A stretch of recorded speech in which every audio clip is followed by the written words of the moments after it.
gentlemen, welcome to yet another episode of It's Me Speaking to You. It's me, your host, Jeffrey Wilson, speaking to you, coming to you live and direct, ladies and gentlemen, from the gateway to the west, St. Louis, Missouri. And man, I am going to kick back and definitely enjoy this episode today, ladies and gentlemen. We have a gut-busting, funny as hell individual on the program today, ladies and gentlemen. He is an up-and-coming stand-up comic that I've known for several years, but he is making his way, his foray into the comedy scene, and he's been killing it, ladies and gentlemen. Please, if you don't mind, welcome to It's Me Speaking to You, Mr. Jake Harris. What's up, Jake? Oh man, not much. Just dealing with this winter wonderland. Yeah, Mother Nature dropped on us. You guys are getting the bad shit. We got it bad too with rain, but man, you guys definitely with the colder temperature. What's it like? You guys getting snowed on like crazy? Not right now, but we're supposed to get snowed on tomorrow, and there was a bunch of ice or freezing rain, and then once that stopped, it started snowing. So yeah, it's just terrible weather. Yeah. Really, the kind of stuff that makes people consider moving to, Florida or Somewhere California or Ain't something. that the damn truth? Yep. Well, hey man, like I Yep. said, we're gonna get into some of your comedic stylings as of late, my man.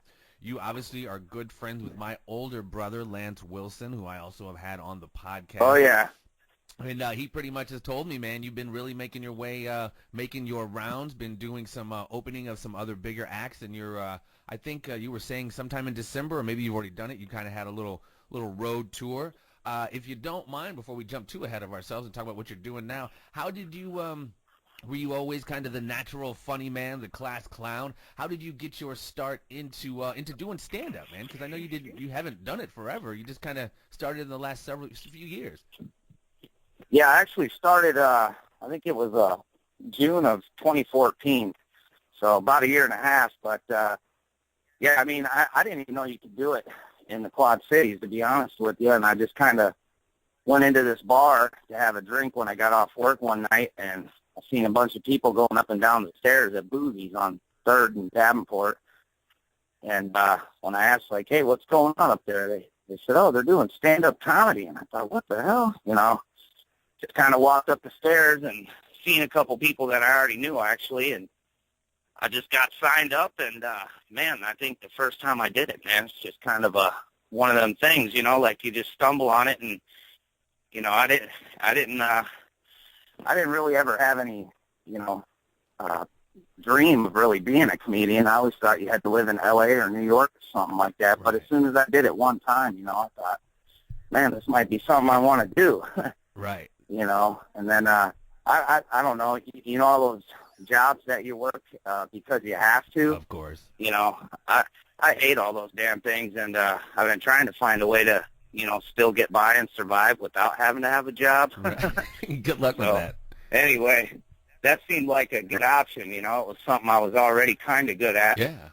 Right when I started. But, a lot of people that I grew up with, in my late teens, kind of early 20s, that, they move away and, come back for the holidays or whatever. But, those types of friends, once I saw them, over like last Christmas, I said, hey, I've been doing stand-up. And, every one of them said, oh, my God, that's what you should have been doing all along. So, yeah. Yeah, one guy was like, of course you are. So how? Yeah, he didn't realize that I meant that. How did that first one it. go? How did that first outing, did you get some laughs? Obviously you said you... Yeah, I mean, I think that... obviously you didn't have any written material. When I look back on it now... You just winged it a little bit, didn't you?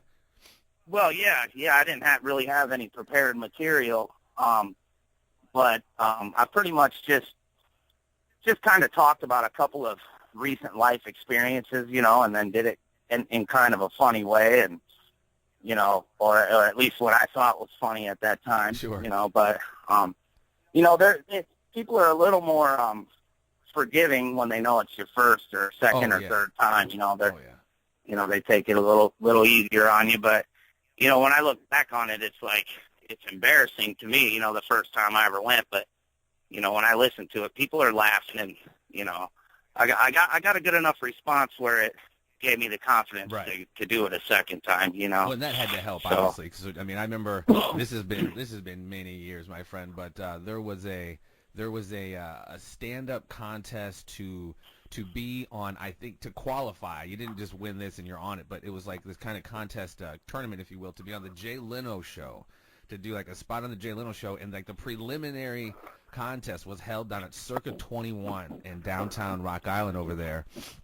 And Oh, wow. me thinking I was, I'm kind of funny, but I'm not stand-up comic funny, So I take my, hubris and thinking I can go up there and kill it. And dude, I could possibly be on the terrorist watch list because I bombed so fucking bad. Like it was insane, man. My first and only laugh was when I got up there and I said something to the effect of, "Hey, just wanted to say something to you judges that you all look lovely tonight," or something like that. And it was this like tepid kind of chuckle, and that was fucking it, dude. The rest was just crickets. I'm cracking jokes about JFK getting his head blown off. Just not comedic form, dude. Yeah. Was it no? Yeah, I don't know. I mean, it's always nice to have laughs, but that's something that I've kind of told myself from the beginning is I at least want to have a reaction. If I can't make you laugh, I'd love to, disgust you or, maybe even make you angry. You know what I mean? No, and I get that. I think it's... Yeah, no, I kind of feel that now. Patrice O'Neal, and I guess we'll discuss it a little bit, him in a little bit, but his thing was, he was dealing more with girlfriends. He's like, look, emotion, hatred, love, that's an emotion you can deal with. Indifference, that's the shit you can't come back from. You can't come back from indifference. So, yeah, that's like I said, as long as you're getting some reaction out of them. Yep, dude. I have to live with indifference every day. Being married, I get silent treatment once in a while. Well, it's on a regular basis, but it sometimes it lasts for days. So like on the first day, it's like, oh, I get the silent treatment. It's like, all right, that's like a vacation, and then after day 2, it's like maybe a little bit of an extended vacation. But after day 3, you're like, come on, right. Like, Can I get a hello? Or all the times they annoy you just by talking, you just please annoy me after 3 days. Get me out of the doghouse, please. Well, yeah, man. Obviously, everyone has, it's kind of very subjective on who, one finds funny. And especially, professional stand-up comics and stand-up comics in general have different, influences in people that they've kind of not necessarily modeled themselves after, but just different influences. Who would you say, not necessarily your Mount Rushmore, but somewhat of your Mount Rushmore, some of your top 5 influences as far as stand-up comics? Man, to be honest with you, like I am so unaware of most like comedians nowadays. I'm getting to be more familiar with comedians and their names and stuff like that. But just being a married with kids and working and everything else. I mean necessarily nowadays. Obviously, you can go back to well, Jackie Gleason if you want to. Yeah, well, that's what I mean. Like. Even most of my influences would probably be like Richard Pryor, George Carlin, Eddie Murphy. Like I have a lot of older brothers and sisters, and they had like huge record collections, and like whenever we had access to stuff like that, or we were at their houses or whatever, that would be the kind of stuff I would listen to. Definitely Eddie Murphy and Richard Pryor I listen to a lot of. George Carlin, I've seen him a lot as a kid. Yeah. And then, even, but more recently, like Dave Attell, I think he's definitely on it, just about everybody, kind of top 5. Man, actually, the guy that I work with pretty regularly, Gary Mankey, he's a pretty good comedian. He's a great comedian, actually, Yeah, I see. He's a terrible. There's a gig coming up here where you're opening up for him, or maybe you're just emceeing the event. event. Yeah, New Year's Eve. Yep, it's out at the Miller Time Bowling on Kimberly Road. It's me, Gary Mankey, another local guy named Robert Krause. He's really funny, and then Brandon Hot Sauce Glover.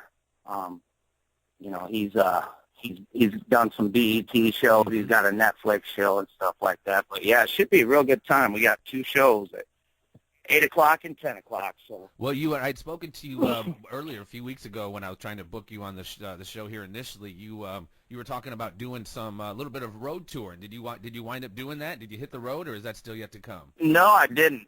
No, I did not. And that's kind of where I'm at in as far as me getting bookings on the road and stuff. I'm pretty much at the mercy of some of these more veteran comics where they might have a gig scheduled, but it's like tentatively scheduled. Yeah.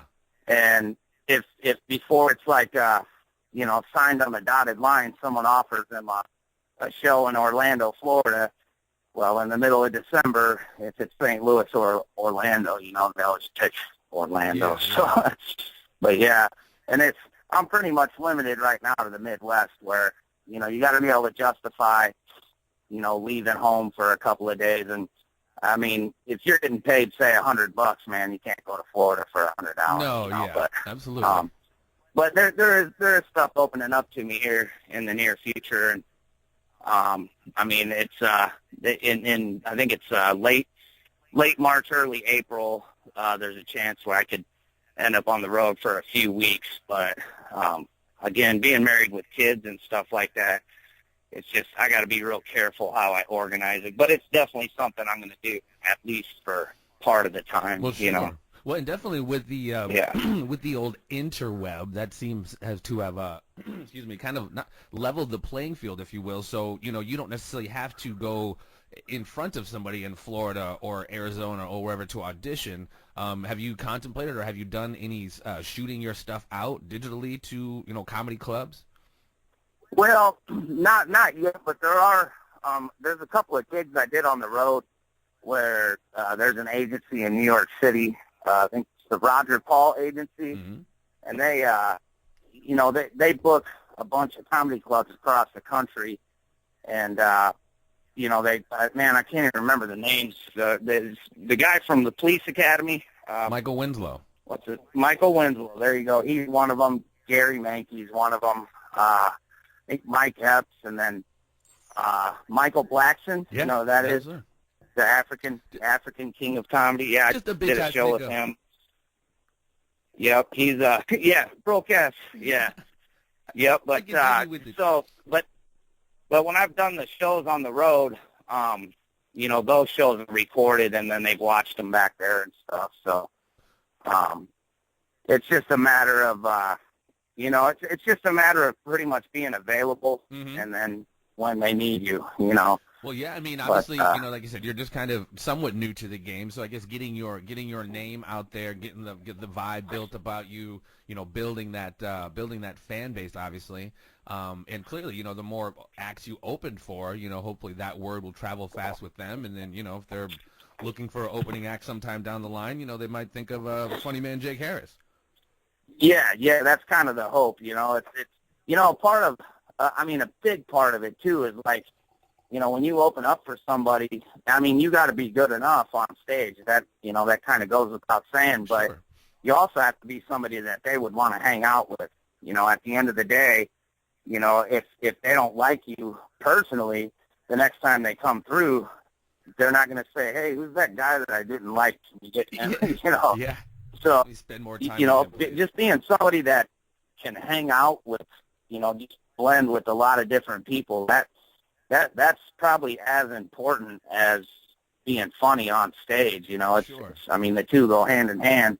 Yeah, I don't know for sure, but I'm guessing there's a lot of really funny, talented comedians that don't work, and the reason is because they're assholes. You can't get along with them, Yeah. So I was just going to ask you in your kind of limited time, in the time that you've been doing it, and kind of you haven't necessarily traveled too incredibly much, but obviously you've been speaking with a lot of these guys. Have you noticed just through the conversation, kind of what you just said, alluded to, like almost the political atmosphere keeps people from getting work, and one bad story can travel fast just as well as a good one. Yeah. I mean, I think one of the things that, like, the very basic psychology of a comic is one of the things that I think is that, you got to have an ego. You know what I mean? Even for the most humble comic, you got to have a pretty big ego to think that, well, a room full of people want to hear what I have to say, Right. and they want, and while I have a microphone in my hands, and if anybody talks, they're a heckler, and I'm going to destroy them, like that, so that right there is, just something that I've kept in mind, that every single comic out there is going to have a tendency to be, whatever. They're going to have a tendency to have a little bit bigger of an ego than the normal person Sure. you're working with. But it's the entertainment business. yeah, and it's, I think it's like anything else, man. I mean, I don't know. I've been really lucky though with the people that I've actually worked with thus far. Most of them, there's a conversation that'll take place where I tell them, how long I've been doing this, or how long I haven't been doing this, really. And, they're really forthcoming with advice and, stuff like that. And, I mean, and when I've worked with a professional or somebody that's been on the road for a long time, I really do listen, and I take it to heart. You know what I mean? Yeah, no, absolutely. But it's a very close, it's a very, not necessarily they're all dudes, but it's a very, I was going to say fraternal, it's a very close-knit group, this touring comedians, Joe Rogan's, your Ari Shaffir, especially out in L.A. in the Comedy Store and all that.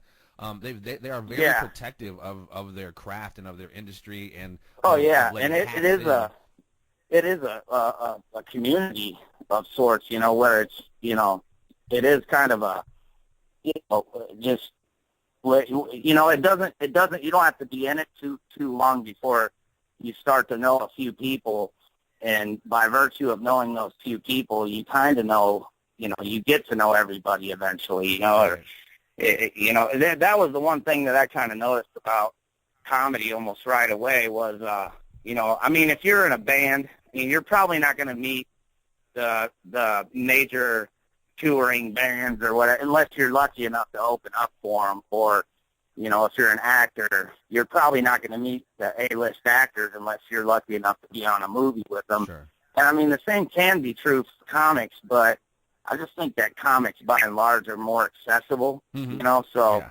I mean, if you go to see a comedian, and I just think it's, if you're an amateur or an up-and-coming comedian, I think they're just a lot more accessible and a lot more open to, meeting up-and-comers and newcomers and stuff like that. So yeah, well, even just kind of by nature of the gig, it's a very kind of intimate, somewhat personable. Like you're literally like 10 feet, 5 feet in front of people, so you're right there. Yeah. You know what I mean? It's not like you're some distant, just thought in somebody's head. But like kind of another aspect of this kind of close group is like, it's paying your dues kind of. You got to have been on the road for a while. You almost have to have been away from your family or slept in your car, and you have to have like a series of not dying, but dying on stage. You know what I mean? Just not killing it, just bombing on stage. You got to have a few of those. I'm not sure if you're familiar with the Bill Burr incident in Philadelphia, where they were just booing the shit out of him. Have you seen that?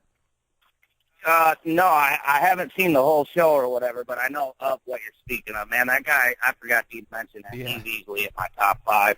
Oh, yeah. I mean, he cracks me up, whenever I can't watch that shit late at night because I'll be laughing and my wife wakes up and, makes me sleep on the couch and stuff. Back so. in the doghouse. Yeah, his Netflix special was awesome, and he just released an animated series on Netflix as well. And I'm trying to get him on, actually, man. I know it's a long shot, but you miss 100% of the shots you don't take. So I'm gonna roll the dice, man, and see if I can get him on.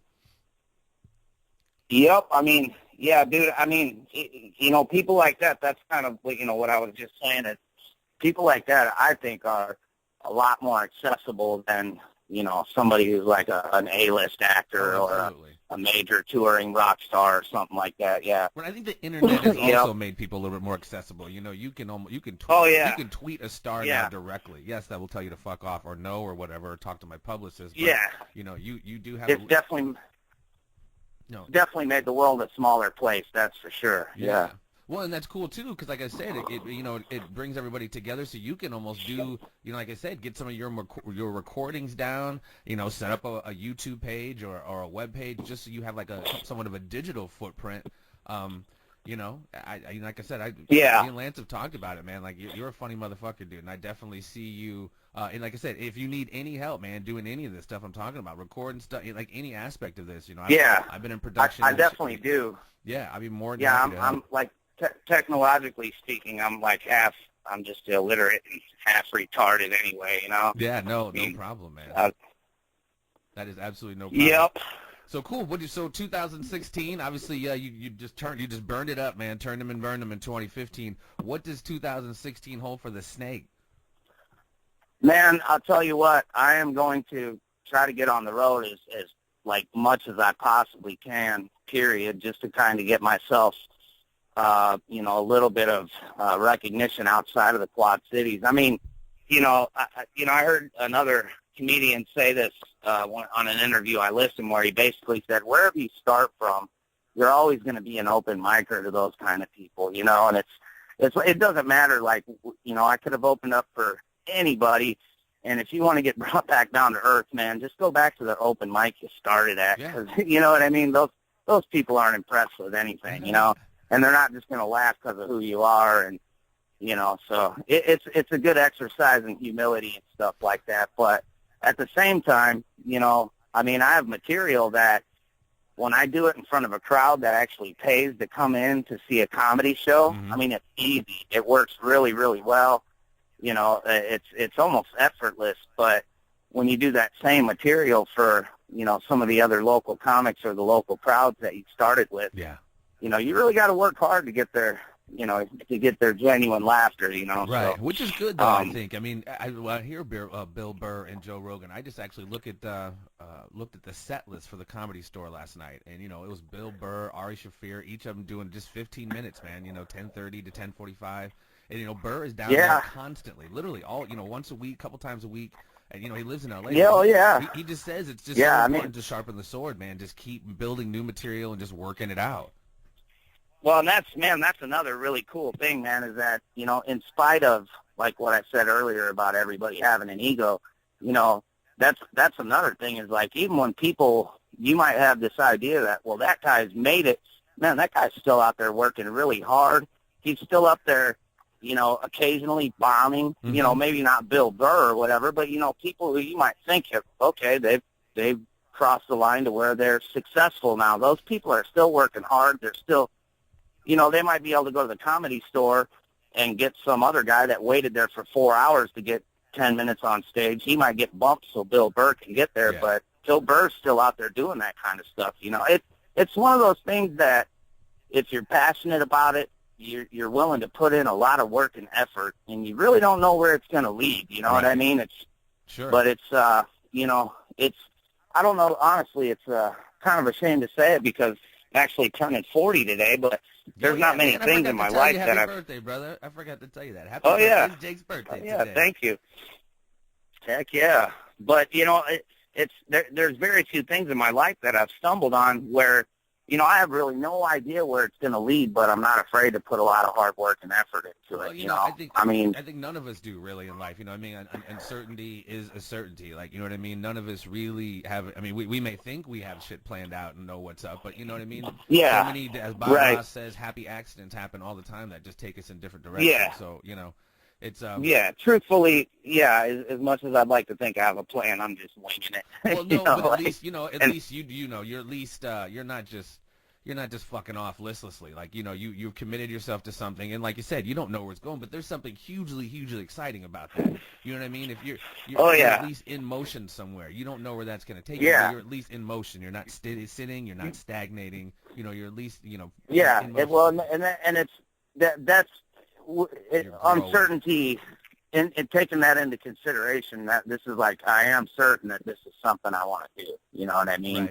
Right. And I've gotten into a lot of other stuff in my lifetime, but I never really felt like this, sure about something that I wanted to commit to it, at least on this level, But well, and that's kind of cool. Maybe back in the day, even though you were funny, you might not have had that commitment, which is necessary. So it's like all the shit you've gone through, just life trials, et cetera, are bringing you to the moment of like, you know what, I am committed and do have a passion for this now. You know what I mean? It's, you almost have to go through go through some shit or just go through life to just kind of figure out what you don't want. Yeah, but I mean, that being said, I did spend a little bit of time like, kind of just doing the what if. What if I would have been able to start this when I was 22 or something like that? I mean, there's very few people I envy more than these really young kids that are already kind of knee deep in the local comedy scene. There's one kid in particular. He's still in high school. And he and I started, I think, within a week or 2 weeks of each other, and, it's just like, I don't know. I think, he's definitely got a lot of potential, but he definitely has a lot of time, and he can be patient with what he's doing, too, Is he more of a joke? I don't know. It seems to me, man, the funniest ones usually are like good storytellers who have been through some shit, have seen some shit. Like, if you're a kid, it seems like your stuff is mostly, I don't know, more kind of observational or, Yeah, and he's a clean comic too. There's a lot of clean comics out there that I think are really funny and stuff like that too, man. But I think definitely having life experience, a wide variety of life experiences definitely help. Generally speaking, man, a lot of comedians, especially the really good ones, they're, I don't know the right word, like fuck ups, in other areas of life. Right. You know what I mean?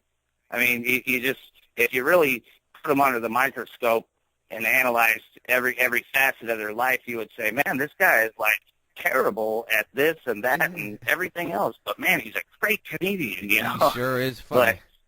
But sometimes that's kind of what it takes, is like,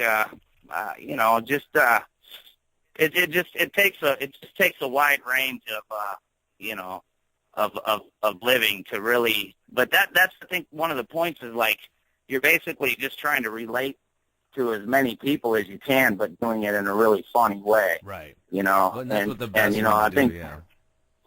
Yeah. That's what Carlin did for me, and like even Richard Pryor. When I was a little kid, man, I got what he was saying and where he was coming from. Did you ever get a chance to get catch up or see any Patrice O'Neal? Patrice O'Neal, yeah, oh yeah, yep. I didn't really, when the Chappelle show was out and everything like that, I heard he was one of the writers and whatever, so I watched some of his stand-up and stuff like that, but I probably listened to him more on podcasts and stuff like that than I have, he was big on Opie and his actual shows. Yeah. Yep, yeah, exactly. There was a guy I worked with that had the satellite radio, so he was listening to Bubba the Love Sponge and Opie and Anthony. Yeah, he was, as far as contemporary goes, I would have to say, the one of the best. You know what I mean? It's because he was just on such another level. And and just watching him and hearing about him and just kind of hearing about kind of the science of stand-up comedy and hearing other people like Bill Burr and Opie and Anthony and and Joe Rogan really just bow and really just revere and just how profound and dope he was. It's just like, man, it still sucks, man. That was a way, way tragic loss. I hope his widow, Rhonda Carlo, should be, I'm working on getting her to come on here in the next couple weeks, which will be awesome. She was a comedian too, or she's an actress. She's an actress, a comedian. She's done a lot of stuff, man. She just had a one-woman show in New York that opened up to pretty good reviews, and that's why I can't wait to have her on and chop it up, man. She's doing quite a bit of stuff. Just hot as all get out too. Just all kinds of beautiful. Wow. Yep, that'd be something else, man. Yep. Well, yeah, dude. I'm sorry. Go ahead.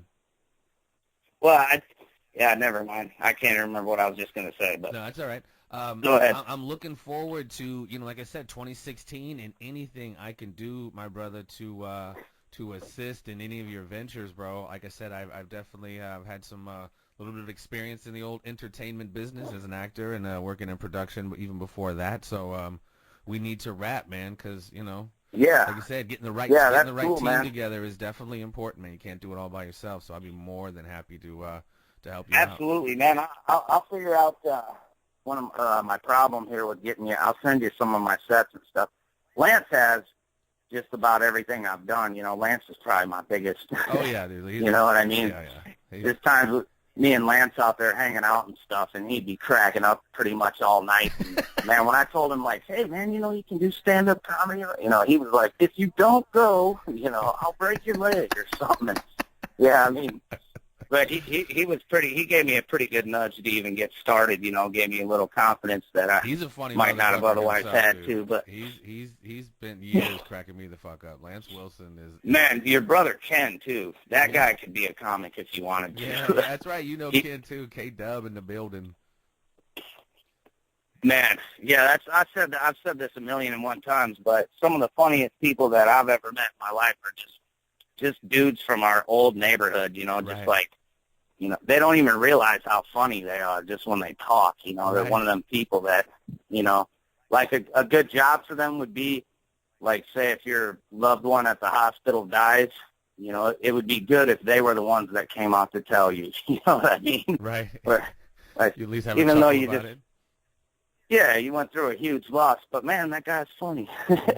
He said it in a funny way. But yeah, man. Yeah, I'm looking forward to it, man. We're definitely going to have to link up. We'll chat a little bit more off air about some of the stuff we can do, which it really isn't that difficult. But yeah, do you have any social networking that you plug your stuff on, man? Any Twitter? Are you tweeting? Do you? I'm not tweeting as of yet, man. I do have a good handle though that I've been wanting to come up with, but I am on Facebook.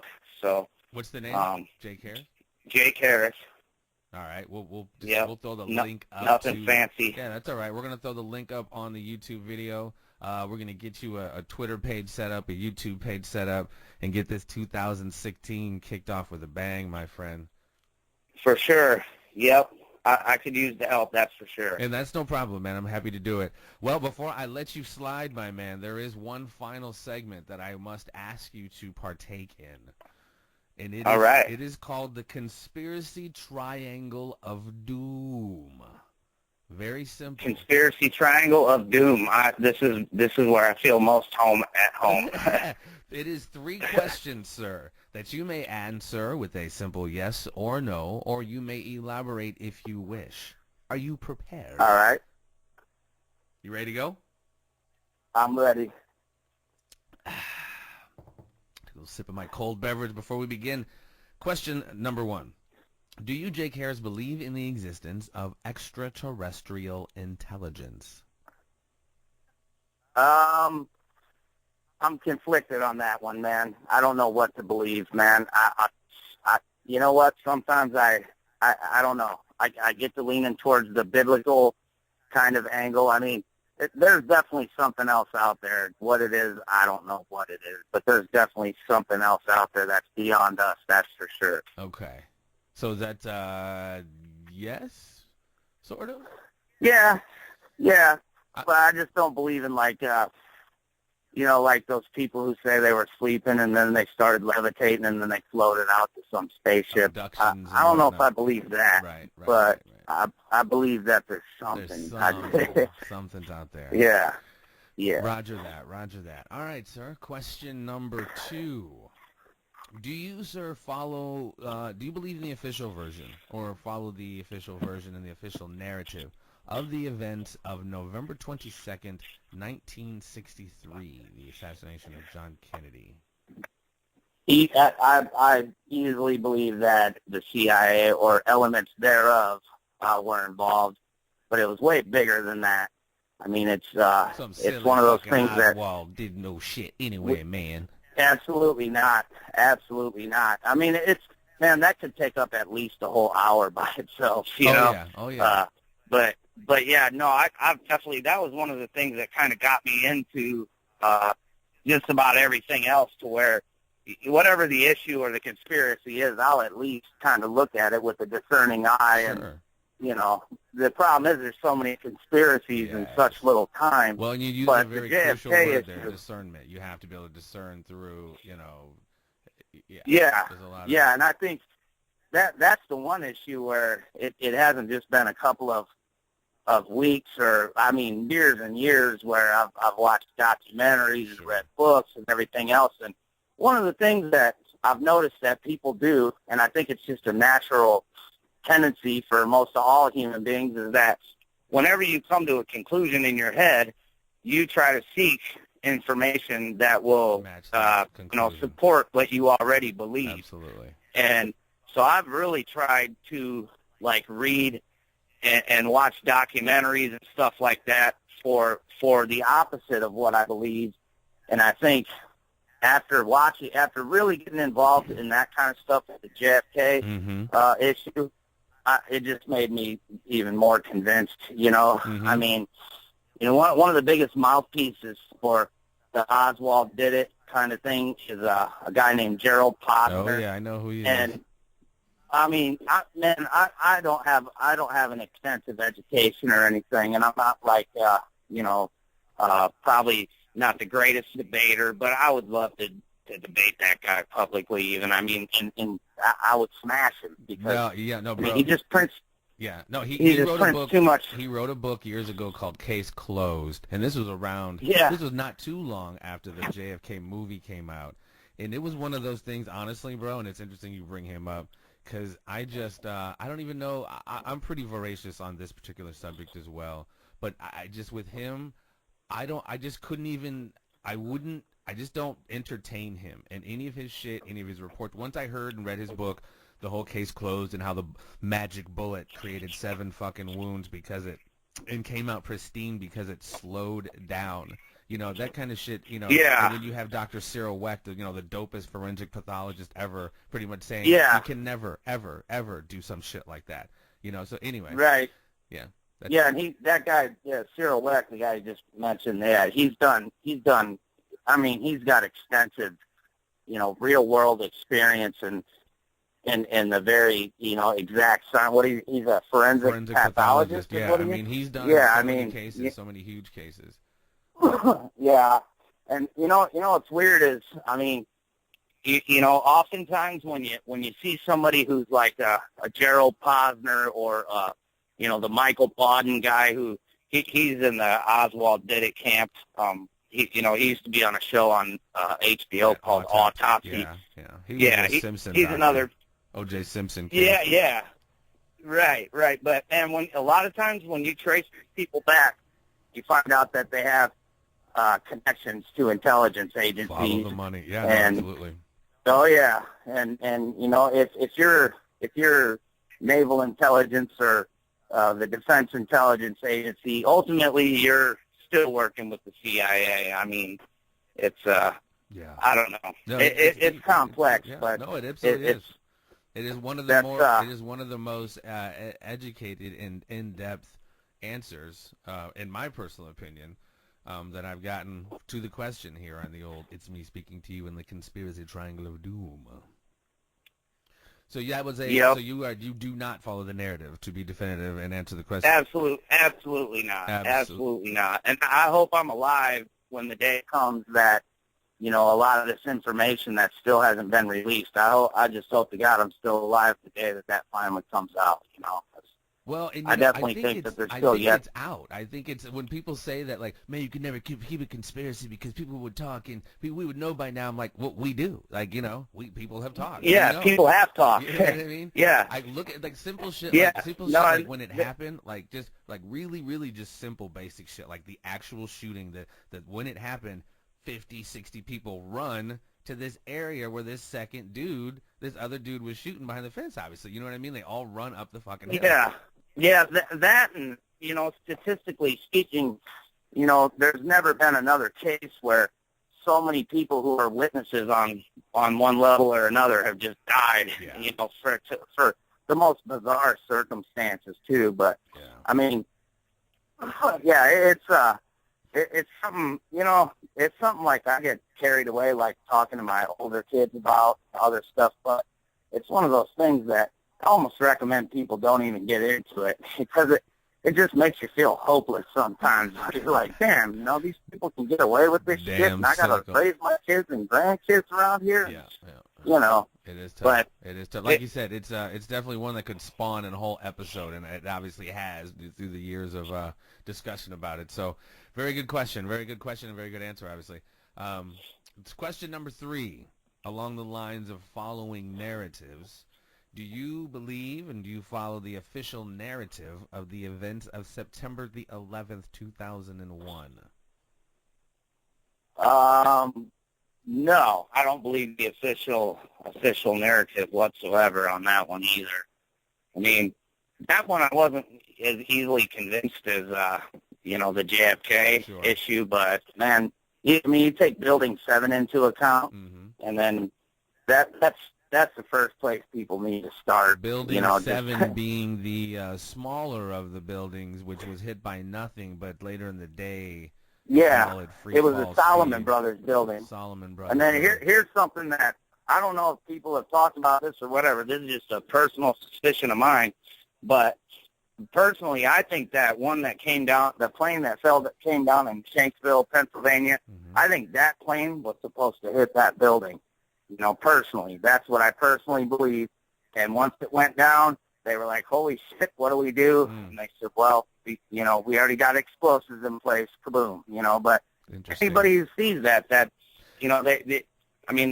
countless people who, do demolitions, and when they see it, they go, "Yeah, that's a controlled demolition." Well, people will point to the NIST report, like, "Oh no, it was this and this, the heating of the metal." But it's like you said, you got to trace these things back, and it's a matter of discernment. Like I said, it really has to become down to like which camp do you want to fall in. Like it's like, believe your lying fucking eyes. Like when shit like that happens, like the Building 7, that's almost like I'm saying the grassy knoll thing. Like you're seeing it happen right in front of your face. So that literally, we've seen the Sands in Las Vegas be brought down. We've seen hotels and we've seen controlled demolition before. And, from a physics standpoint, they just don't fall at free fall fucking speed like that. I'm not a physicist, but other physicists have said this. It's like it just doesn't happen. And that's exactly it. I'm not a physicist or an engineer or any other such skilled kind of educated trade or anything like that. But I think I do have common sense. And after listening to like both sides, and it's a traumatic thing in the first place. Yeah. And it's it was another one of the those two events, Kennedy assassination and 9/11. It's one of those things where people could say, "Where were you? What were you doing?" And everybody remembers. Like Absolutely. I was here, I was with these people. Everybody remembers. So they're watershed events where Game changers. You can say for sure. this was before 9/11. This is after 9/11. Right. And it's one of them things that it's still affecting our lives today. Without a doubt. And it leads to so many other questions too. Like okay, we went to Afghanistan because that's where Osama bin Laden was.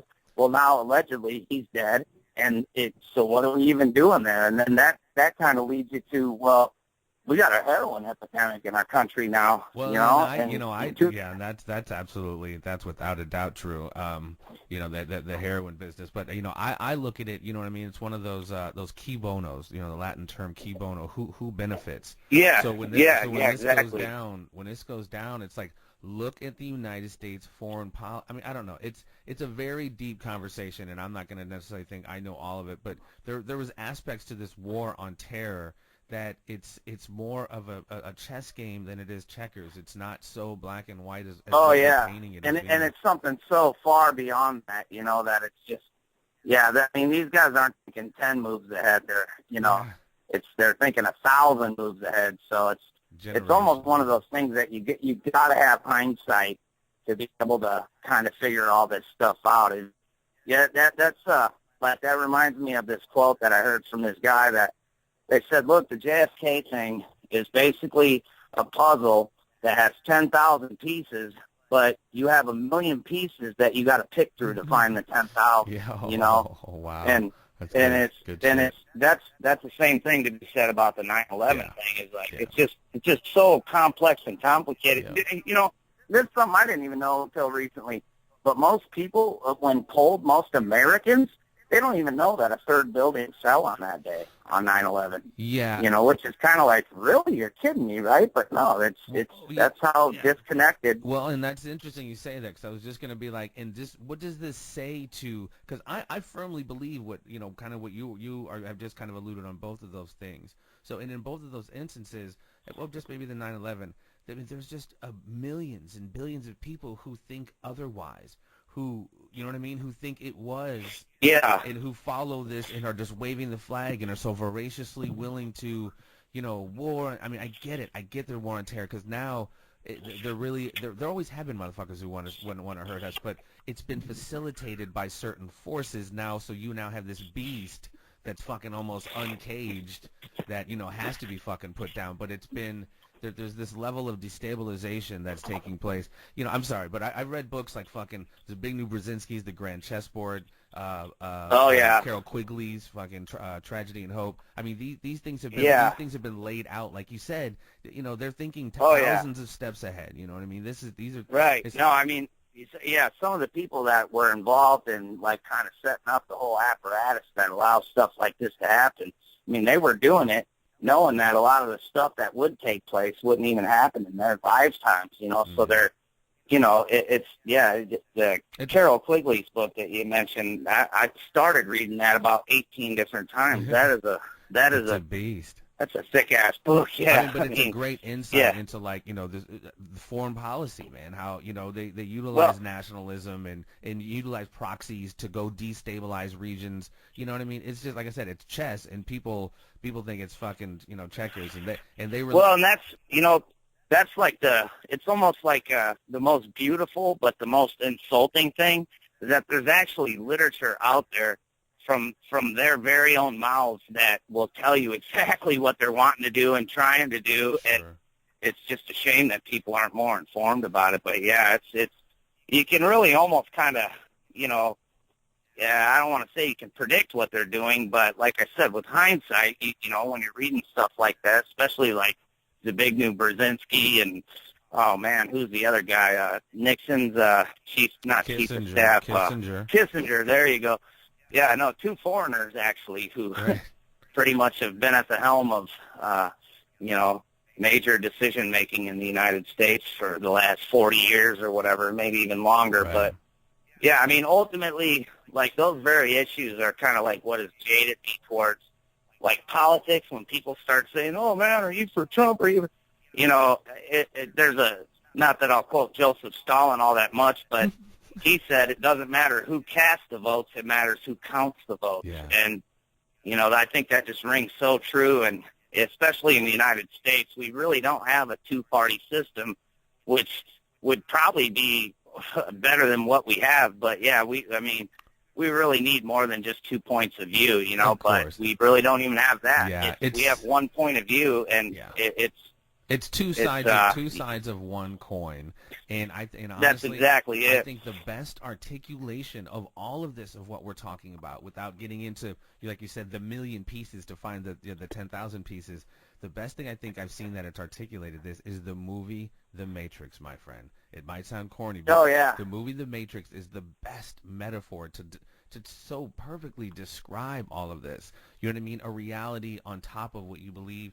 It's deep, man. It goes very deep. Yeah. This is why there are social engineers and behavioral scientists and, Tavistock Industries that, that goes very deep into this kind of shit. But it's like this is something, your consent has been manufactured. You're not necessarily thinking on your own. It's like, that's why they have you keeping up with the Kardashians. That's why that show is so huge. No, but believe me, they've spent a lot of time and a lot of money for more than a century now to try to figure out how to prevent people from thinking for themselves, Go check out The Century of Self if you haven't, dude. It's like 12 hours long. It's called The Century of Self, and everyone else go check it out. It's deep, but it goes very heavily into this very thing, how for years, starting with Sigmund Freud and Edward Bernays and the beginning of public relations and basically what I said. Yeah, I might have already seen. That's a documentary, correct? Yeah.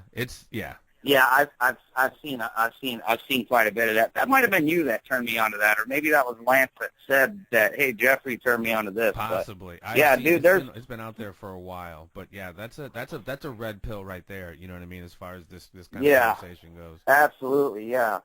Yeah, I have watched some of that actually, man. If anybody wants to like not have to read like 20 JFK books to get a good feel for the best book that I would recommend is JFK, Why He Died and Why It Matters.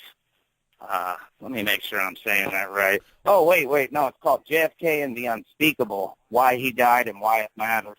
Who wrote by that? James Douglas. Okay. James Douglas, yeah. Well, and it's easily the best JFK book out there. I mean, it's well, like I said, not a lot of people are readers, but there's some awesome YouTube videos of a gentleman by the name of Fletcher Prouty. And if you want to kind of understand the architecture of intelligence that was going on at that time, because he's talking about the chess game in these interviews, not the checker game. So he's helping you understand the architecture of what was going on prior to the Kennedy assassinations, of why it was so important, why Allen Dulles was fired, and a Richard Bissell and a Charles Cabell.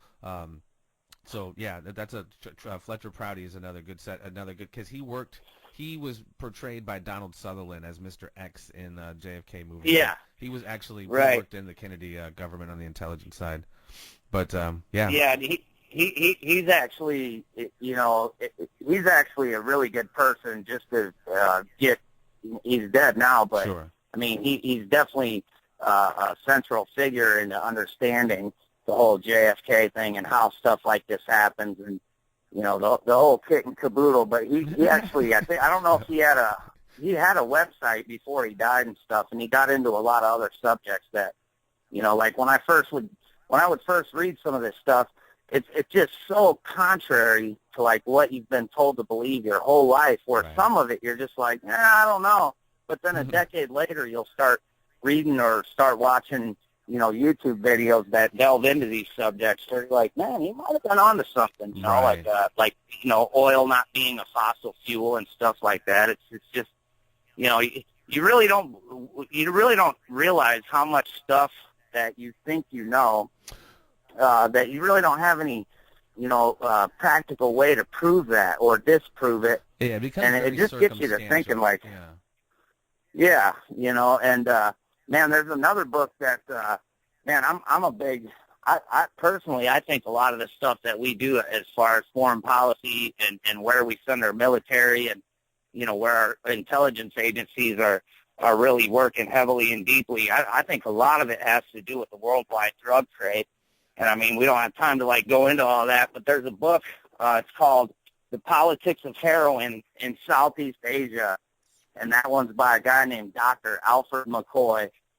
And, man, it's a mind-blowing book. Well, no, you're absolutely right. And we didn't particularly get into it too deep, but I just had a cat on. His name is Al Prophet. He's a documentary filmmaker from Detroit, and he's done several books depicting pretty much how literally the international drug trade impacted and went through Detroit. He pretty much names throughout decades the different players of the heroin trade in Detroit. And you can go on, and I'll even shoot it to you when we're done. It basically breaks down just dope, man. The whole thing in the French Connection and the government involvement in it. And I don't know if you know, I had on Freeway Ricky Ross, man. He was obviously pretty deeply involved in the drug, unbeknownst to him, really, but he was pretty deeply involved via the CIA and I've read that book by Gary Webb. Gary Webb, Dark Alliance. Yeah, Gary Webb wrote a book that I can't even think of the name of it right this minute. Dark Alliance was the name of it. Dark Alliance. There you go. Yeah, but that it goes into really deep detail about Freeway Ricky Ross's kind of circumstances. But ultimately, all that stuff has to do with the Iran-Contra affair. Sure. That's also why I find it so interesting the Clintons are back around, because like I told Freeway, and I don't know if he knew about it or not really, but we kind of briefly discussed it, the movie The Mena Connection, on how a lot of that cocaine was coming through this airport in Mena, Arkansas. Oliver North was there. Obviously the Clintons, Bill Clinton was Attorney General when it really started, and then up until governor. Yeah. So he facilitated so much of this. So it's interesting to see these fuckers I hope this shit doesn't get me killed, whatever. I don't really give a shit. Yeah, and who's the pilot? Barry Seal? Barry Seal, absolutely. Yeah, Barry Seal is a really interesting figure to kind of study a little bit because, man, he was knee-deep in all that. He was probably known as the biggest drug smuggler at the time. He was killed by some Colombians, like in Baton Rouge, Louisiana, but ultimately, he was in some deep shit. Yeah, there's just mind-blowing stuff. Like, man, he had a direct phone number to George H.W. Bush, who was vice president at the time, I mean, At the time of man, his you death, just have yeah, to it see was it. found on him when Yeah, he died. Yeah. yeah. And not only that, but here's the guy that's running for president now, Jeb Bush. Yeah. He wasn't in Bogota, Colombia, trying to, start bank branches. He was in Medellin, Colombia, starting bank branches. When all this was going off, there was a Texas bank that he worked for, and Oh, wow. he was down there in Medellin starting bank branches. Holy crap. It's, It's interesting. It's right.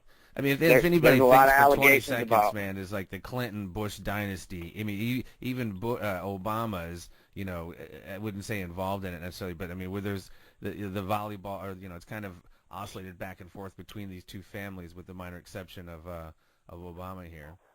Yeah, but man, my whole school of thought is, I think there's a group of people, and you know what? It really doesn't matter which one of them gets in office. No. By the time, see, that's the biggest, that's the illusion that's how they're successful in pulling all this off, is they put all these people on a stage that are debating, and then we sit here with this idea that, oh, we get to pick them. Right, but what right. they're doing is saying, okay, here's 10 guys, go ahead and pick your pick, and then it doesn't matter which one of those 10 we pick, we're still picking somebody that's perfectly suitable for them, Yeah. So it Right. kind of begs the question, like, are we really deciding who our leaders are? And Yeah. I don't know. It's Very deep. I don't know. I think, yep.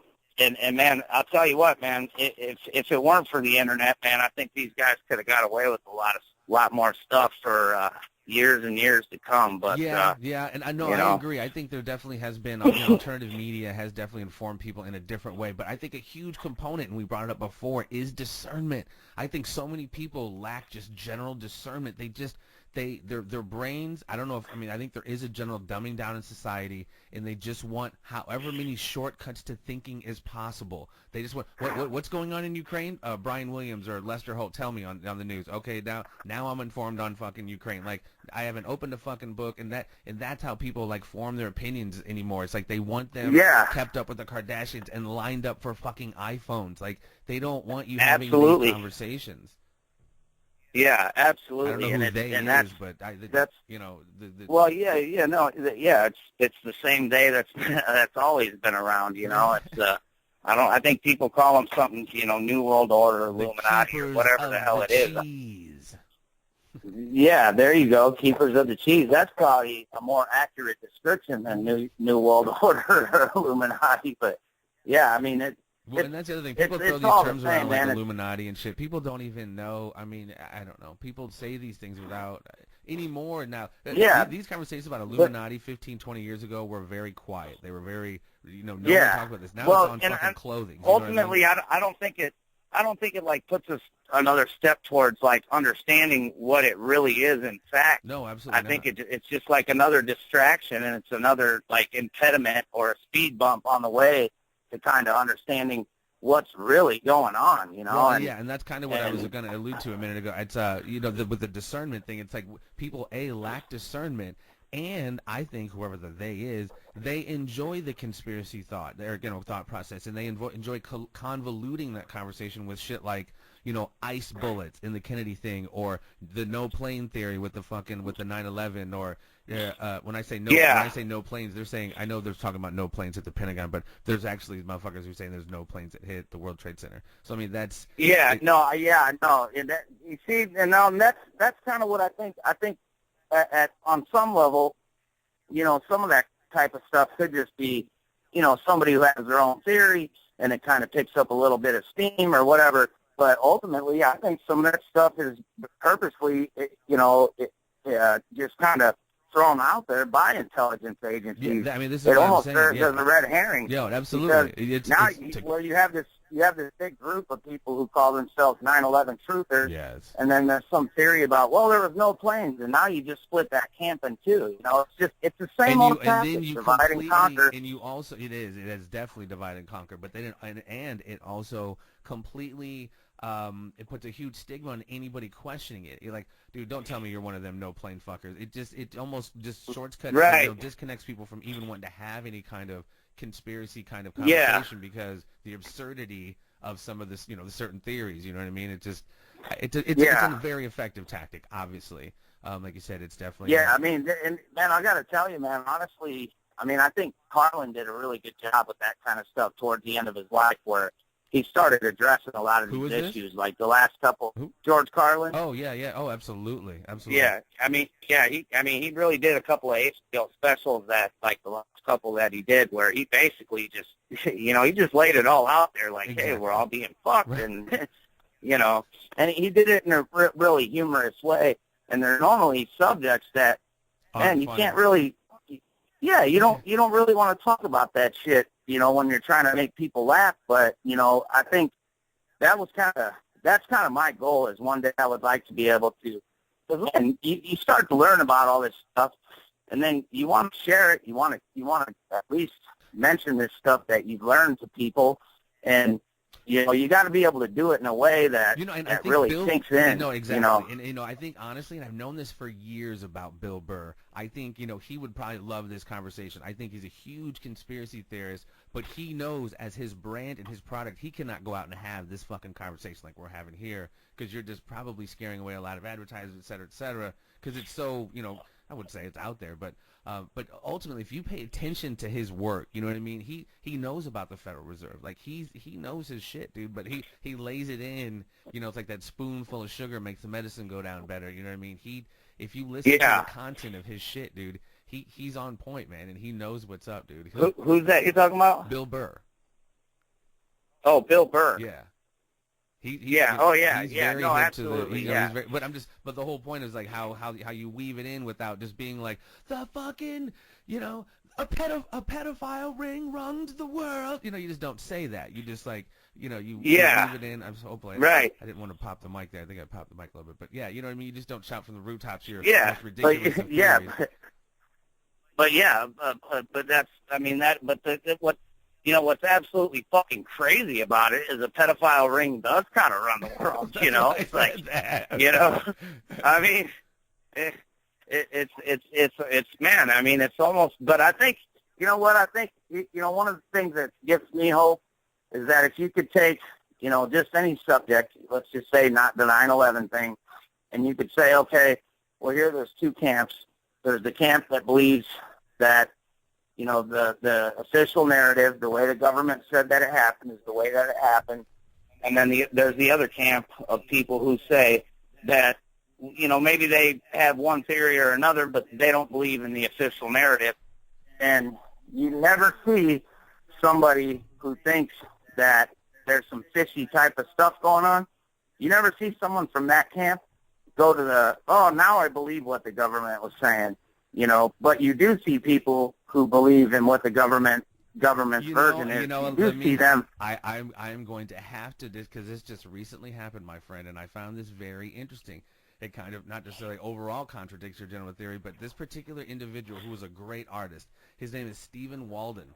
I had him on my show just a couple weeks ago, and we started talking about the JFK thing. And he was one of the, other than you, was one of the most informed, articulate individuals on both sides. He knew who Fletcher Prouty was. He knew the whole fucking rip, dude. And so he was like, dude, I was right there with you back in the day, whatever. And then he started talking about Gerald Posner. And he's like, I read Gerald Posner and such and such. And he's like, I don't believe. And then he hit me with the, and I love you, Stephen. This isn't a knock on you. And I took exception to this when you said it. He was like the whole, when big things happen, people just need to have, just can't believe just one person did it, just a lone nut did it. And I was just like, that fucking phrase has always drove me crazy. That whole just like, well, you just can't believe, your mind can't understand that Lee Harvey Oswald was just this lone dickhead that did it. And it's like, but he was very informed, and so he did go back to the government's theory, which is interesting. But I think generally speaking, you're right though. Well, real quick, one more comment on Gerald Posner. Like Gerald Posner, man, what do you call that when somebody plagiarism? He's a plagiarist. And he's been charged with it. Yeah, I mean, it was. I don't know if people know that about Gerald Posner, but I sure didn't until about a year ago.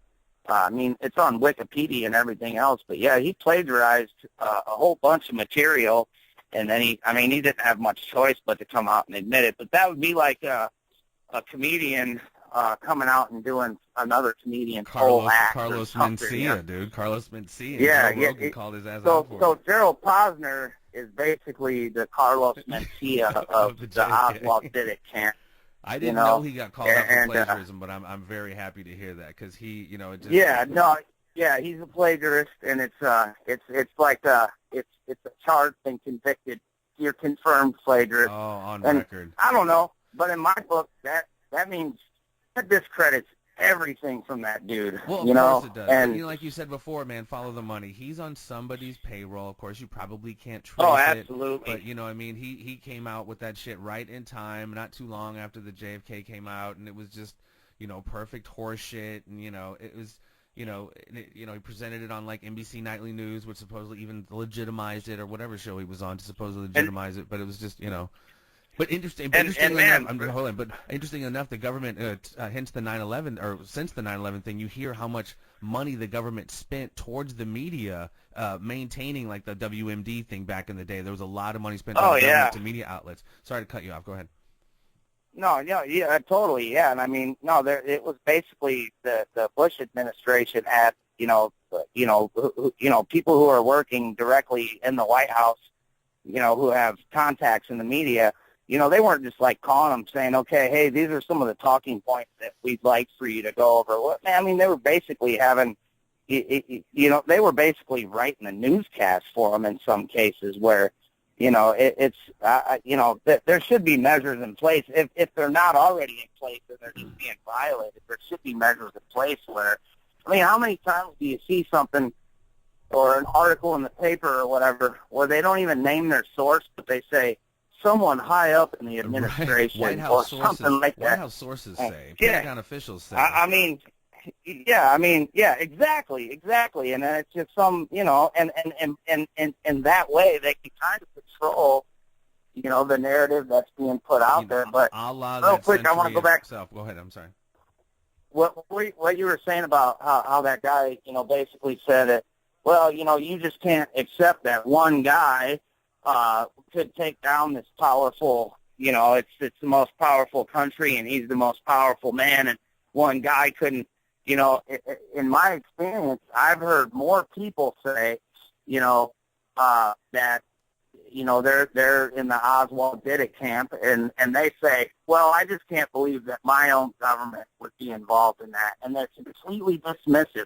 Stephen King is one of them, but there's a couple other names that I just can't think of right now, but that's exactly what they said. It's like, in spite of all the evidence and all the other things to what your feelings are, that are contrary, that suggest that, hey, Oswald, if he was involved, he didn't do it by himself. I mean, he was certainly involved in a lot of other things. You said it a little bit ago, dude. You kind of alluded to like this very thing. It's like, you know, people when they set up kind of an argument, you know, they only find shit that really kind of reaffirms and confirms their argument, and they literally set up in their mind, I think is what it's called, like a normalcy bias.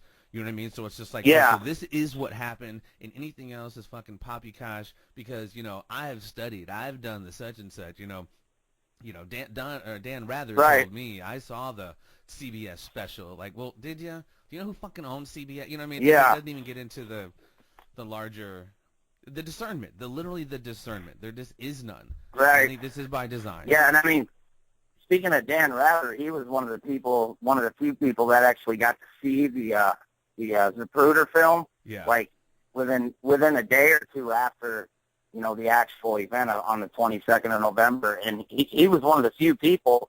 And I think this guy thought, well, no one's ever going to see this film, and he basically made it sound completely different than what it is. You know, he made it sound like, oh yeah, you can clearly see a shot from the back, and he goes to the left, and I mean everybody knows that. I found that interesting as well because I've seen that because he was one of the first ones to because immediately it was almost the beginning of the talking points. Immediately started the three shots. You know what I mean? It was, and people don't fucking know this, but the reason they had to come up with that single bullet theory, God love the cat name. His name was James Tagg.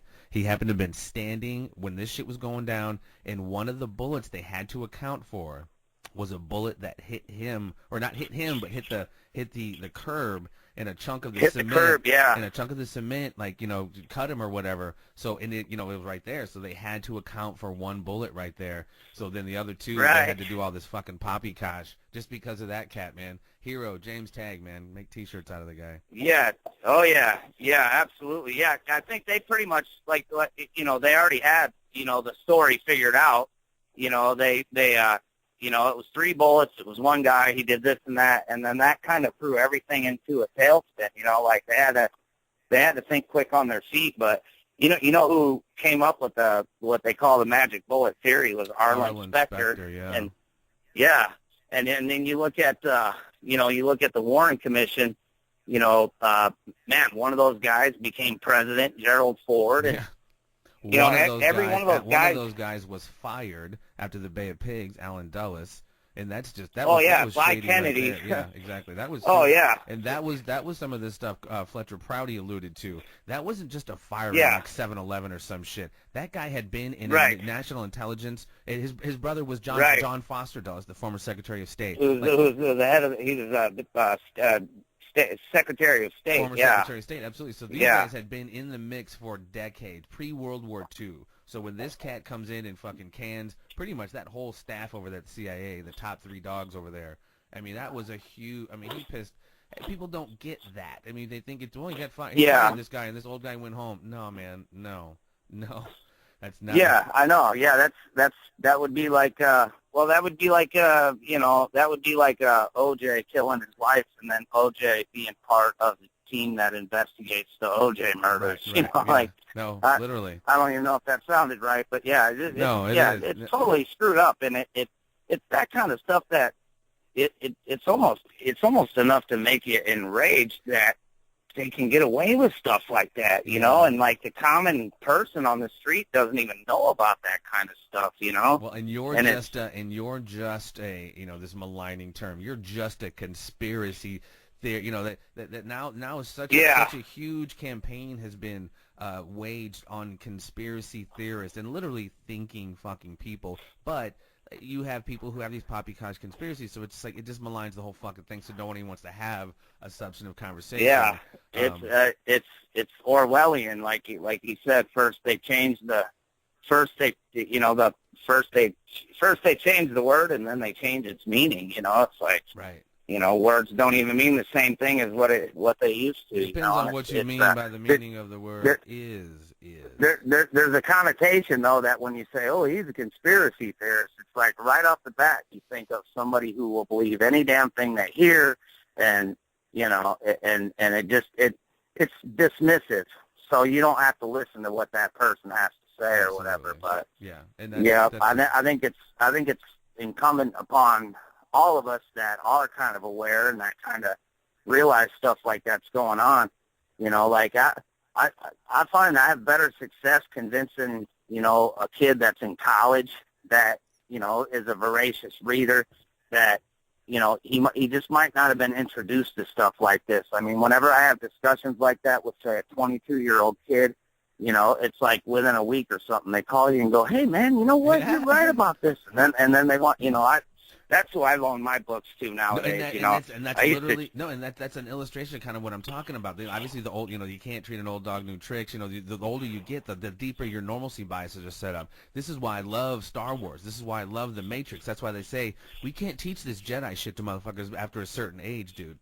You need to be still fresh. You know what I mean? It's like you can't unplug people after a certain time. It fucks them up. And that's a great metaphor of what you're talking about. Man, a lot of that has to do with you know, at the beginning of the century, the 20th century, man, there was World War I and World War II, and I think by and large Americans used to kind of think for themselves, and they used to be more informed about what's going on and what their government's up to for the most part. And I think there was this, man, just think about how many people were involved in World War II just in the United States. I mean, absolutely. Just about anybody between the ages of 17 and 50 was involved in the war effort, you know.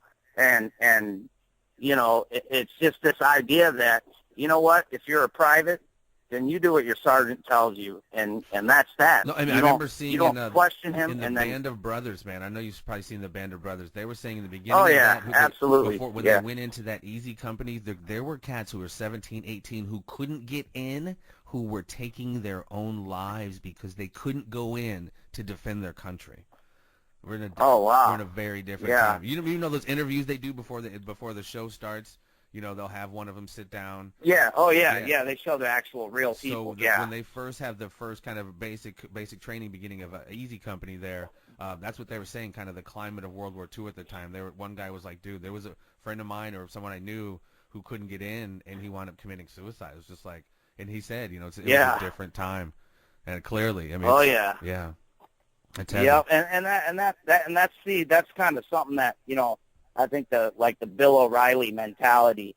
Like if he were to hear like just portions of our conversation, he'd say, "So, well, you're not patriotic and you hate your country," and that's bullshit. Those men from the Band of Brothers are probably some of the biggest heroes I've ever had in my life. Yeah. You know what I mean?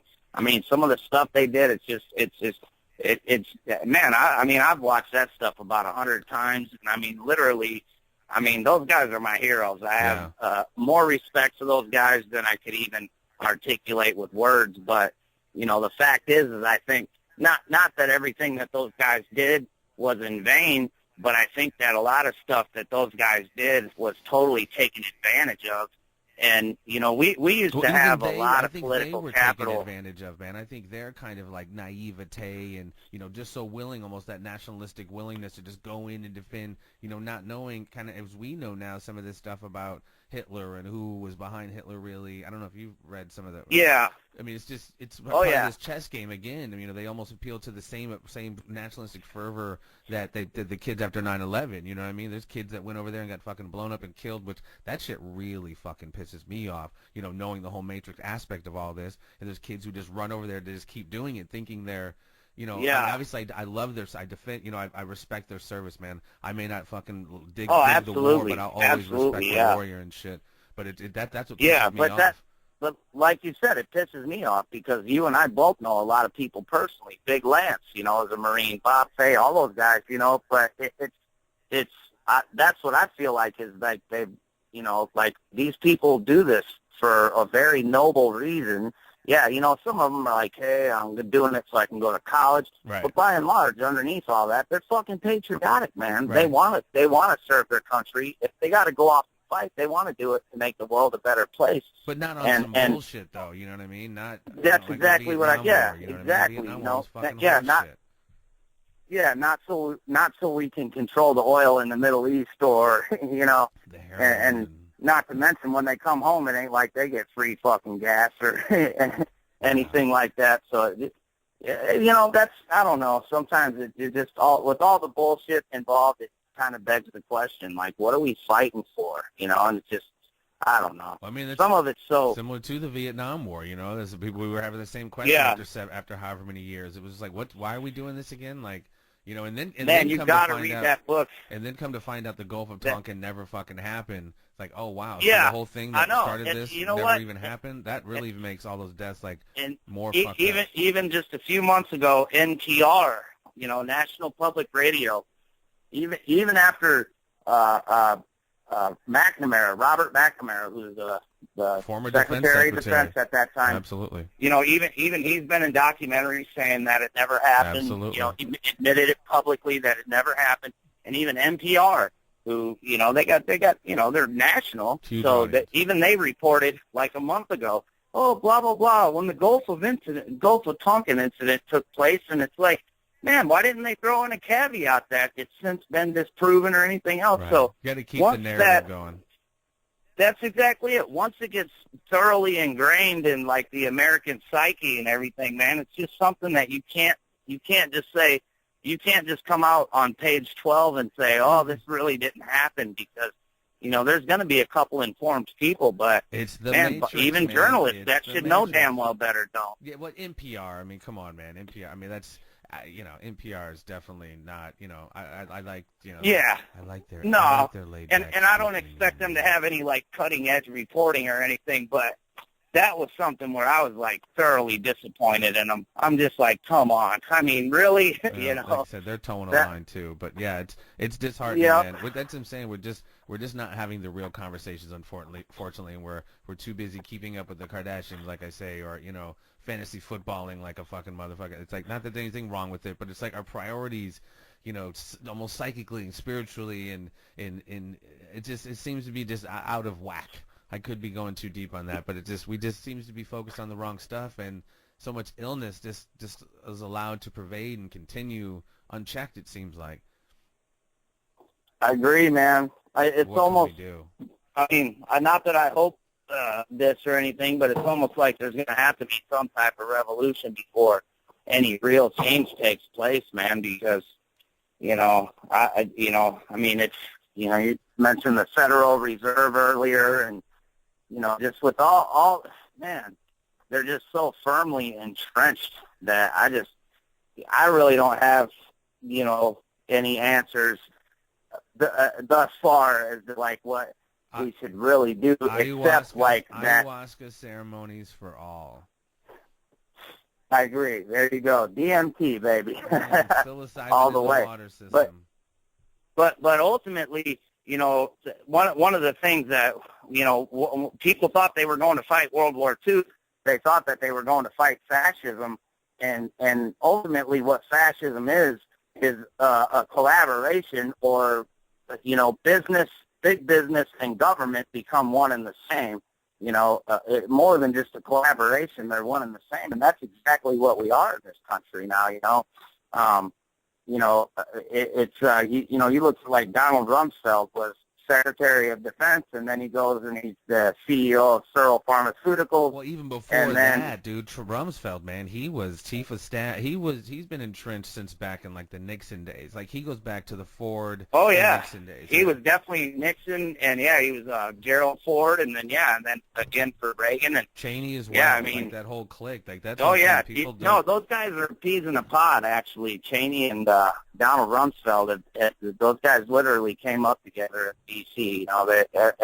They literally rose right next to each other, side by side. So, yeah, I mean, both those guys were involved in the Nixon administration. Man, there's another book. Man, you should really read this if you haven't already. It's called Bush Family of Secrets. Is that Katie? What's it? Who wrote that? Geez, man, I'm ashamed that I don't know this right off the top of my head. I remember it from back in the day, 2000, when they were running. I can't think of her name, and I don't want to make a bunch of noise looking it up here, but maybe I can punch it up. It's a he that wrote it, though. Oh, okay. Yeah. Another controversy. Geez, man. Yep, I'll have to text it to you later, but damn it, I wish I could remember this guy's name right off the bat, man. Just, kind of a cliff note, I mean, just the Bush family, they're like, their lineage goes so far back. Even Prescott Bush, owned Union Bank, got pinched for dealing, violating the Foreign Enemies Act. trading with the enemy, yeah. And man, here's another name.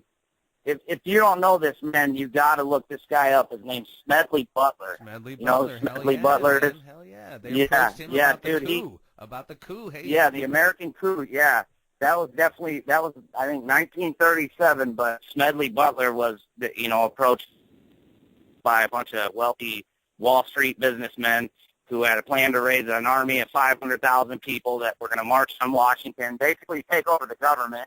They were planning on basically, killing the people who wouldn't go with it. Anybody who's hearing this can go look this up for themselves and legitimize this and understand that this is not a conspiracy theory. Yeah, what he's saying. It sounds crazy, but this is what happened. Right, and it was investigated by Congress. It was the McCormick-Dickstein Committee, and basically, when all this stuff came to light, it was pretty much buried.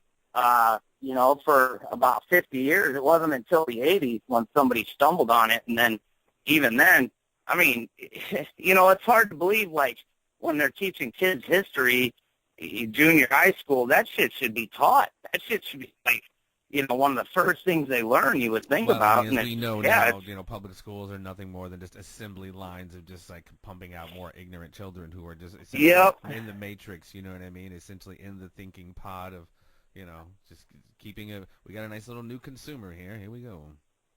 yep, that's exactly it, man. And that's so that in a nutshell, consumerism. That's like really the only.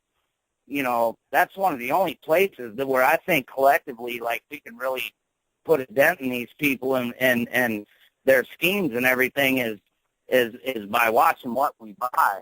I mean, that's literally when you make a purchase, you're literally supporting No, whatever absolutely. someone else's ulterior motives are. And, man, people got to learn how to grow their own food and that buy local and all that. Yeah, I was just gonna I don't say. know. I Yeah, think that, not only are we ill-informed and ignorant, we're also really fucking lazy. And I wouldn't say there are a lot of people doing those very things you're saying. Obviously, doomsday prepper, and people who not necessarily are prepping for doomsday, but people who understand the agricultural society and agricultural culture, understand how to grow their own food. That's not very people. The fast food industry is a multi-billion-dollar industry for a reason. People aren't really into self-sufficiency so much.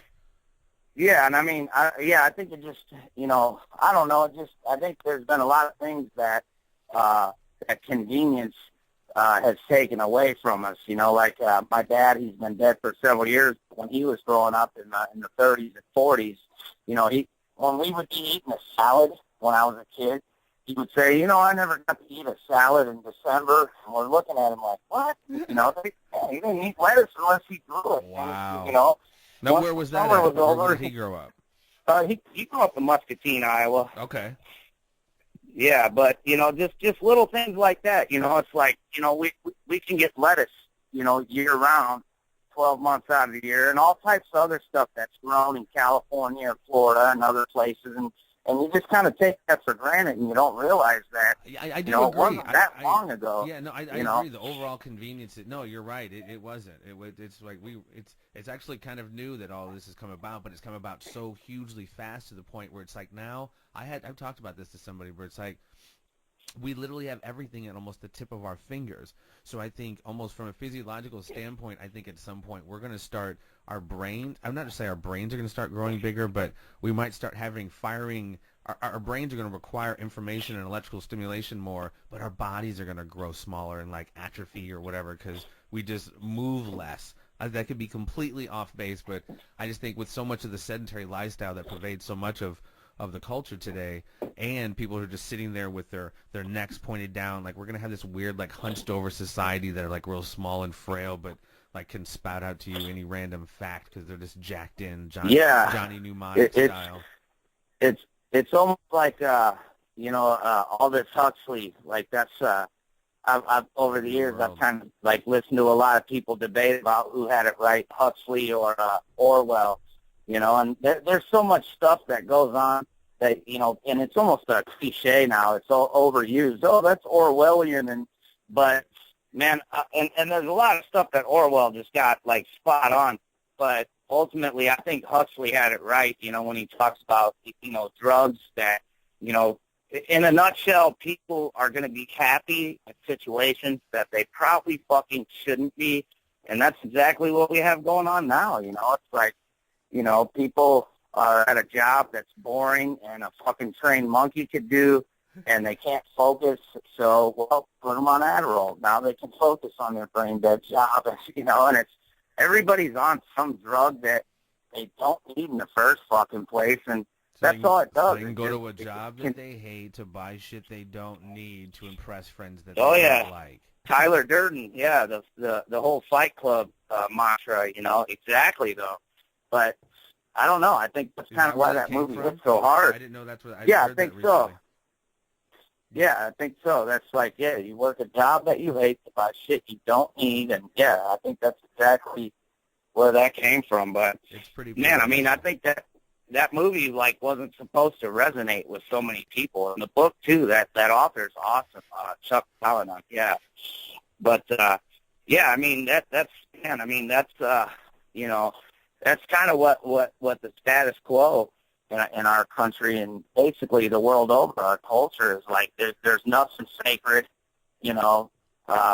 Just try to buy as much shit as you can, and Well, that's what do you see? I mean, you know. obviously, there's no, like you said, there's hardly any answers. But what would you, just spitballing, what do you see as possible solutions? I mean, the political solution, obviously, in this country is really kind of a joke, like you said. The whole electoral process is really kind of a joke, as we know. It's just like, the machines are are whatever, programmed to fuck up or do a certain thing. I mean, it's just like I mean, even beyond that. ultimately, at some point, the Federal Reserve has to be abolished. It's not a government agency. For every dollar that they print, they loan it to our government, and then they owe that dollar plus interest. And it's basically a system that guarantees that there's always going to be perpetual debt. And when you're in debt to someone, you're their slave, essentially. And so I think long term that's something that has to take place for people to really be free again in this country. From I an mean freedom standpoint?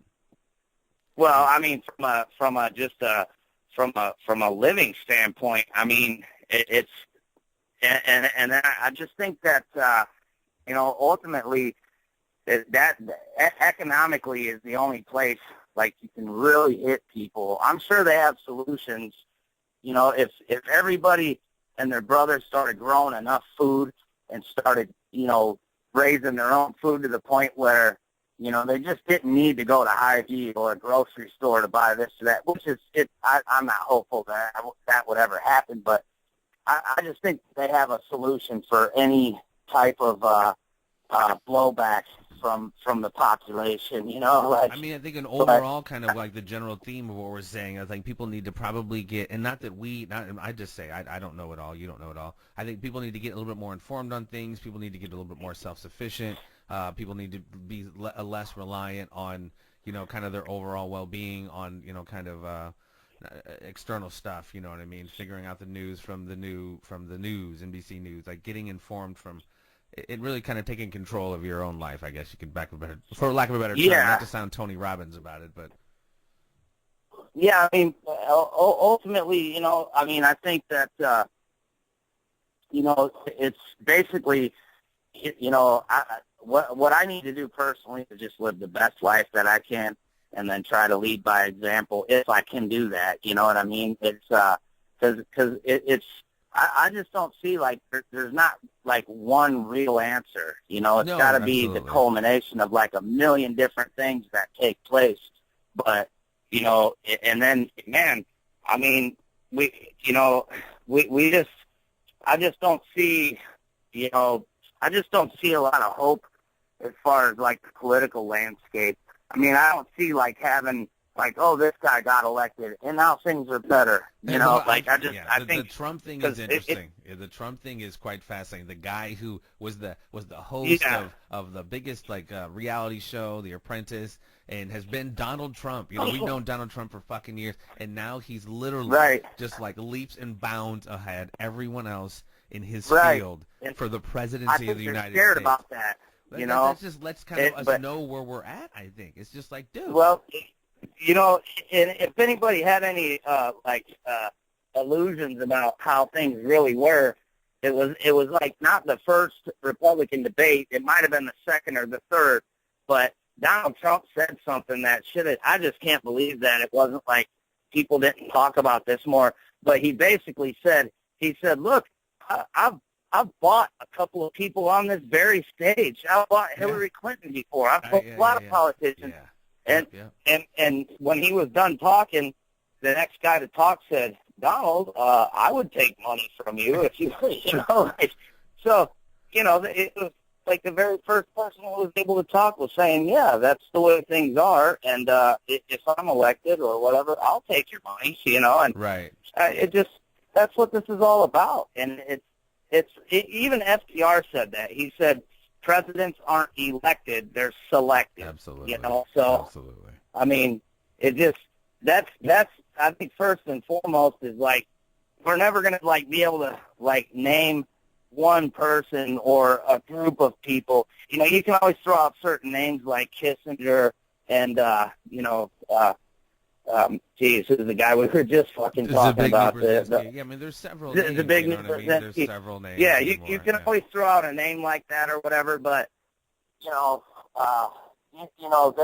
it's bigger than that. It's bigger than any one person. It's bigger than any one group. The shadow government is the shadow in the shadows. Right. But ultimately, I think countries need to keep their sovereignty.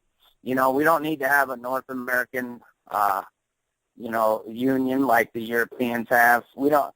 I mean, I think every step towards like the one world government, I really think is to our own detriment. Really I'm not saying this condescendingly. I just say, do you really feel that is something? Because I've heard that term, and this is along with the whole Illuminati and conspiracy theory stuff. Do you really feel that is something that could take place? Moving to. I mean, you do see an African Union, a European Union. There is talk about North American Union. I mean, we do have certain trade deals, the NAFTA and stuff. Do you see that happening? Moving towards a removal of sovereignty and boundaries and national. Absolutely. Yeah, because I think no matter what a politician says while he's trying to get elected, I think ultimately they want to take people's guns away. I mean, at least in this country. You broke up a little bit there. You said regardless they want to. They want to take the guns away from the population in this country. You think so? I mean, oh yeah, I think ultimately that every politician would like that. Yeah, and I think the United States is one of the last countries where you're actually allowed to own a weapon. But I just think that they wouldn't be able to do that legally without like the UN support. Basically, it would have to be like something that the United Nations decides, because it's just too it's too politically volatile. They wouldn't be able to do it. I've seen stuff like that. I've seen, obviously I look at a bunch of stuff on the internet, but I've seen, recently I heard there was supposed to be a vote, and the UN was supposed to do something that snatch guns or whatever, and it never happened. But that's what I'm saying. I hear a lot of these, I'd say worst case scenarios. But then I also, understand this whole kind of design chess game, if you will. And there's people who say some of these shooting incidences are kind of staged, if you will, to keep like false flag, if you will, with the public. The Batman shooting or whatever, the Aurora, Colorado shooting. Well, I mean, even the most recent San Bernardino, there were people who were saying there were 3 people, and then there were 2, and then there was like a drill going on at the same time of an active shooter. I mean, there's just several things. Yeah. And the Sandy Hook, I haven't gotten into it, but the Sandy Hook, people say. Yeah, no, I know. I've only kind of loosely just browsed on the surface of some of that. Like I said, there's so many conspiracies. But the overall function supposedly the overall function of these things that they say are to take guns, to create legislation that will ban, essentially remove the Second Amendment, which, isn't that interesting? I mean, I don't know how that could happen, because that's literally like. Well, I mean. Second. I know it just seems impossible, and I think that's what makes some people kind of lackadaisical about it. They just think that, oh God, that'll never happen. But I see these memes. This worst case scenario again. Look at what happens when a society disarmed, and they'll like show, China or Germany, if you will. I mean, it's like. Will it get? Are we going there? Is that what we're talking about? Like, well, and that's ultimately, that's one of those hot button issues where people just get way overly passionate about, and they either feel one way or another. But I think the thing that convinced me was like, statistically, since 1900, there's been almost just shy of 500 million people. I mean, that's a lot. That's 500 million. Just shy of 500 million people have been killed by their very own governments since 1900. What's the number again? When it just shy of 500 million, like 500 million, have been killed by their very own government. I think I've heard that's termed as democide. as opposed to genocide. Yeah, well, being killed, I guess, by your government is, I think, or in. Yeah. I don't Well, know. Look that up, everyone. you know, Like I said, I'm an idiot. when I've heard people who just I don't think they've ever read a book in their life, but when you talk about the Second Amendment, they say stuff like, "Well, that was so people could go hunting," and that's totally not the reason why. I mean, if you read anything, some of the writings from back then, they wanted an armed population in case they ever had to change the government again.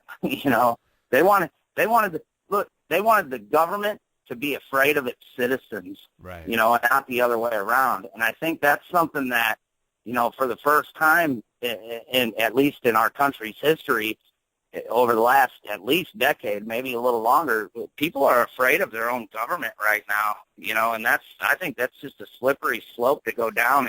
It should be just the opposite.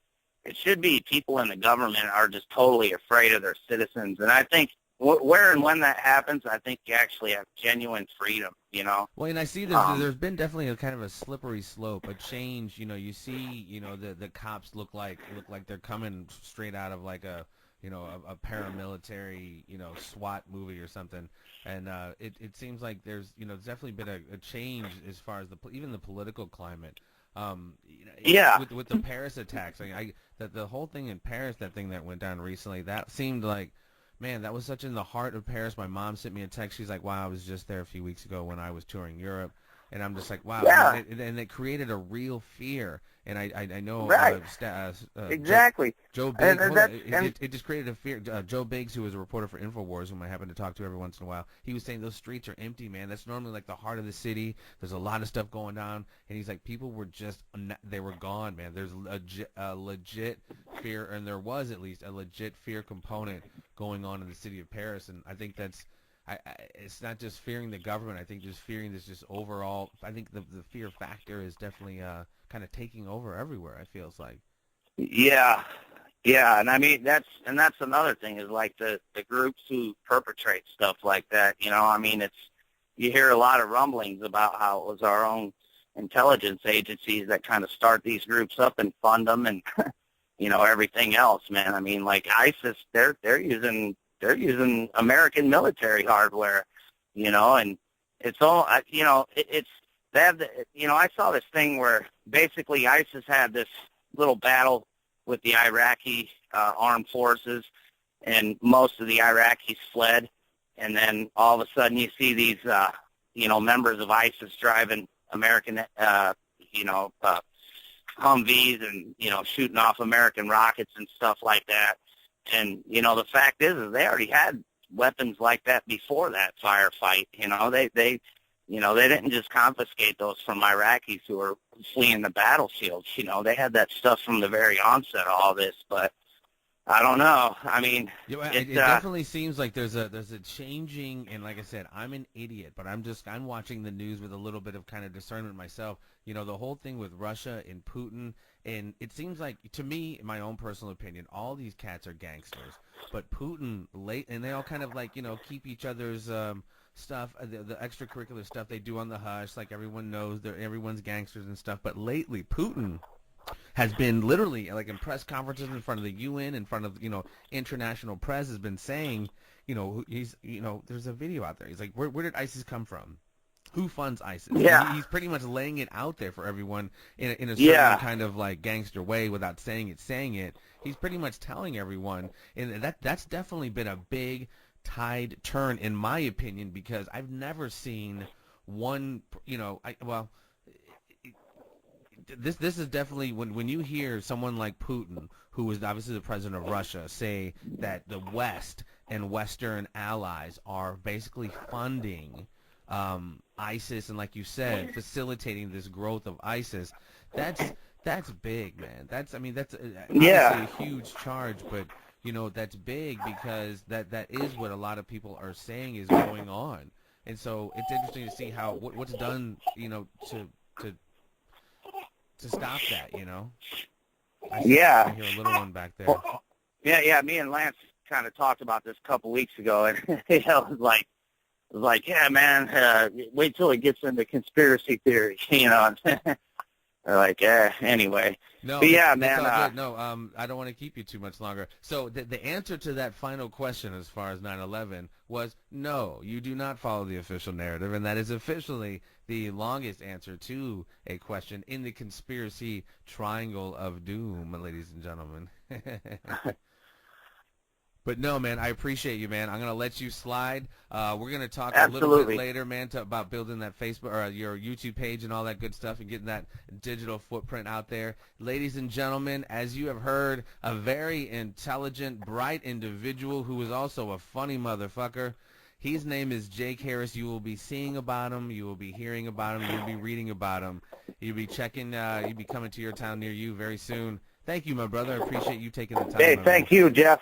Yep, we'll keep in touch, man. Absolutely. All right, ladies and gentlemen, this has been me speaking to you. Go take care of your little one's birthday party. Happy New Year, my friend. All right, thanks. All right, bye. Thank you for listening to It's Me Speaking to You. Please spread the word and subscribe to the YouTube channel and stay tuned for more conversations with a variety of guests on a variety of subjects.